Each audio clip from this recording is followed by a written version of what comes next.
আল্লাহ হেফাজতের মালিক হেফাজত করেন। যে কোনো ছেলায় বাংলাদেশ আওয়ামী লীগের ৭৬তম জন্মদিনের সকল বঙ্গবন্ধু শেখ হাসিনার আদর্শের কর্মীদের শুভেচ্ছা জানাই। আপনি দলের নেতা, আমি দলের কর্মী। আপনার আমার ভিতর পার্থক্য। আপনি অতীত আন্দোলন করেছেন, আমিও আন্দোলন করেছি।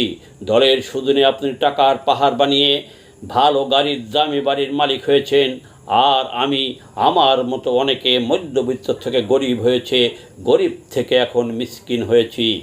আপনি হয় জেলে, না হয় বিদেশে আছেন, আমরা দেশে আছি, অনেকে বাহিরে আছি, অনেকে জেলে আছি, কষ্টে জীবনযাপন করিতেছি। দুর্দিনে আপনি আন্দোলন সংগ্রামের বিনিময়ে অনেক কিছু দলের নাম ভাঙিয়ে হাসিল করেছেন ব্যক্তি স্বার্থ, আর আমরা অনেকে ব্যক্তি স্বার্থ বাদ দিয়ে দলের পক্ষে কাজ করে যাচ্ছি।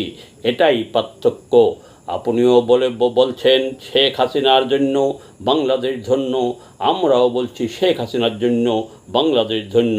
আপনি বলছেন জয় বাংলা, জয় বঙ্গবন্ধু, জয় শেখ হাসিনা। শেখ হাসিনা বীরের বেশে আসবে ফিরে বাংলাদেশে ভালো পোলাও বিরিয়ানি খেয়ে। আমরাও বলছি যখন যা জুটে ডাউল সবজি খেয়ে। এটাই পার্থক্য। আপনার আমাদের কর্মীদের মধ্যে আপনারা দল করা পেশা, ব্যবসা আপনারা মনে করেন আমাদের দলকে সাপোর্ট করার নেশা। তবে নেশা আমরা ছাড়তে পারবো, অনেকেই ছেড়েছে। আপনারা পেশা ছাড়তে পারবেন না, পারবেন না, পারবেন না। এটাই পার্থক্য। আপনি শেখ হাসিনার জন্য কথা বলছেন, নিজের স্বার্থের জন্য, আর আমরা বলছি দেশের স্বার্থের জন্য, দেশের ভালোর জন্য। এটাই পার্থক্য। আপনি নেতা আর আমরা কর্মী। তবে সবাই নয়, অনেকে আছে জেলে, তারা ভালো নেতা। অনেকে আছে বিদেশে, তারা ধোঁকাবাজ, বেঈমান, মুনাফিক নেতাদের চক্রান্ত শিকার। যেরকম চক্রান্তের শিকার হয়েছে শেখ হাসিনা।